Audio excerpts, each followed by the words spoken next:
So David, first of all, welcome to East End Park. I know it's somewhere that's very familiar to you, we'll get to that in just a wee second. But you're the new Chief Executive Officer of Dunfermline Athletic. How does that sound? Sounds fantastic. As a boy that grew up in the local area, born in Dunfermline, family all from the local area, it's brilliant to be back in Dunfermline and able to play my part in trying to help the club grow. And it's been quite the journey since you left Dunfermline, 15-20 years ago now. You've worked in the likes of Celtic, Everton, you worked out in the Middle East with Etihad and their football operations, and most recently at Nottingham Forest as well. It's been quite the journey, hasn't it? Yeah, it certainly has. I was a frustrated football player that was never good enough, unfortunately, to grace the pitch, so I always wanted to have a career in sports, and working behind the scenes was something that I spent a lot of time and effort developing my career into.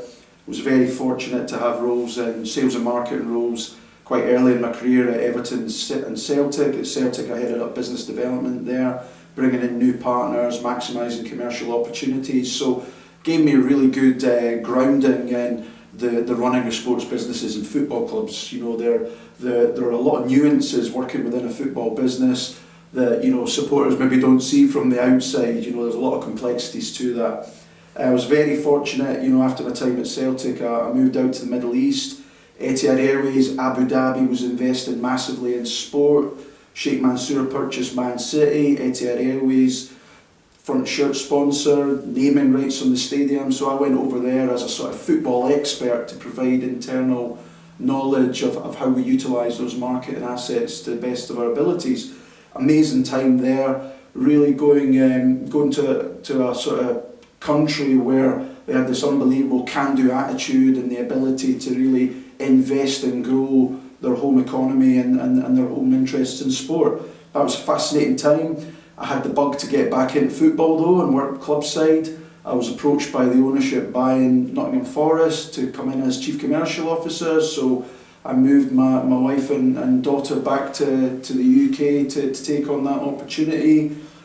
Coincided a great 5 years at Forest. You know, we managed to grow season tickets from 13,000 to 22,000, record kit deals, record sponsorship deals, big growth in different income streams, and it was a really exciting project. I'd spent 5 years there and was thinking about what next, and you know that sort of led to some conversations with Ross here in Dunfermline and our German investors over in Hamburg. In terms of the clubs that you've just named there, Celtic, Everton, Nottingham Forest, all obviously much bigger beasts than Dunfermline, but I'm guessing the same principles and logic applies there as you'll apply to here. Yeah, 100%. What are we? We're stadiums, we sell tickets, we sell retail products, we develop partnerships with brands, so there's a lot of similarities. Yes, you might be missing one or two zeros at Dunfermline compared to working with Man City or with Celtic and Forest and Everton, but essentially the principles are the same.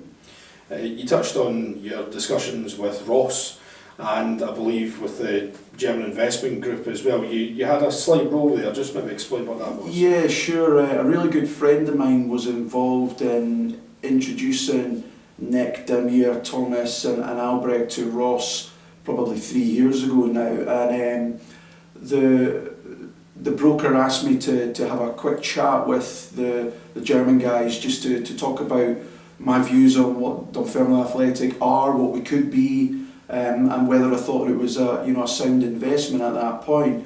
It was I was really open and transparent, where I thought there were some areas where the club needed to improve and enhance, but also the potential that I saw, particularly if you look around in Dunfermline with population growth, proximity to major airports and opportunities that can potentially bring in terms of player development. It was a very positive conversation. I was struck at that stage by the group that they have a slightly different outlook of what they want to be as owners. It's not just necessarily a vanity or an ego trip that you might see in certain international ownership groups coming into the UK. There was some real depth into what they wanted to do and why they wanted to do it as well, which was, as a fan first and foremost, that was quite exciting for the club.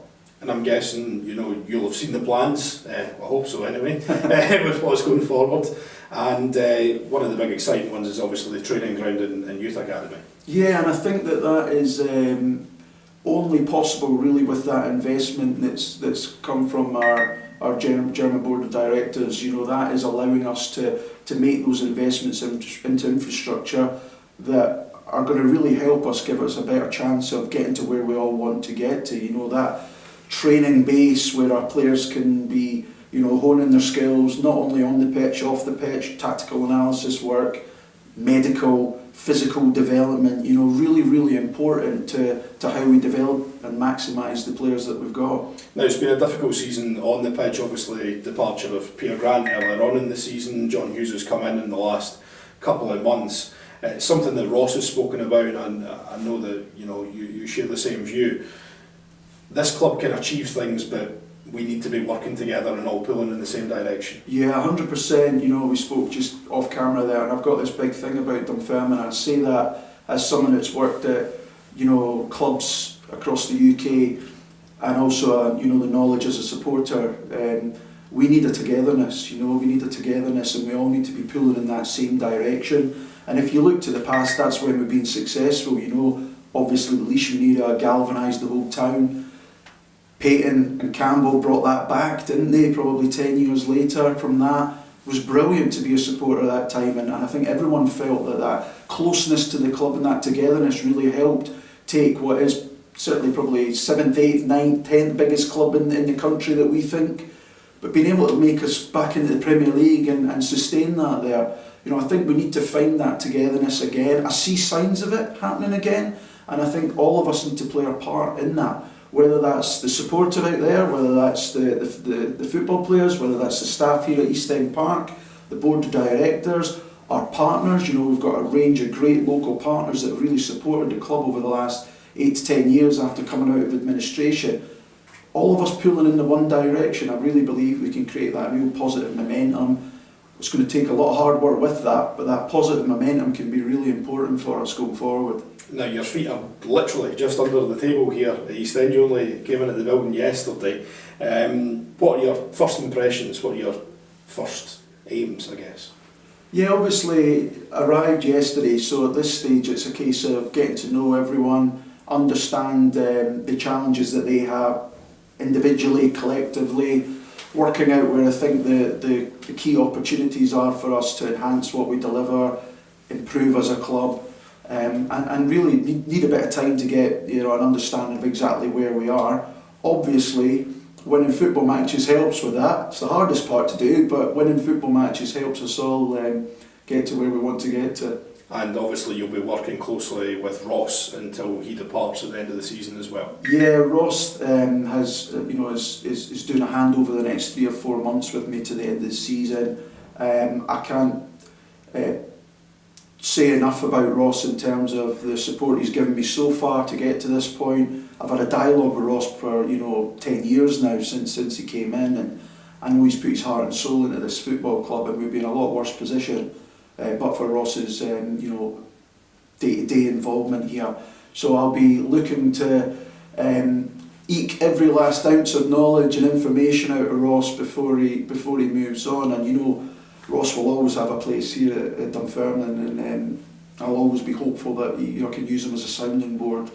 And finally, David, a message to the supporters who, you know, it's been tough over the last couple of years. They've not always been able to come and see their team here at East End Park or travel away as they were in numbers at Somerset Park at the weekend. A message to them from you. What is your galvanising message to them? Yeah, I come back to that togetherness point, and a huge part of that was them, you know. Massive impact. Look at that support we had down at Somerset Park at the weekend. That can have a real impact on every aspect of the football club. Short term, that helps us get the results we need to stabilise.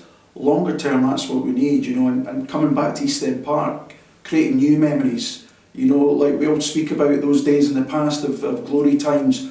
Well, let's all get together and let's work together and try and achieve some new moments that we're all talking about 10, 15 years from now. I think we all hope that. Best of luck, David. Thank you.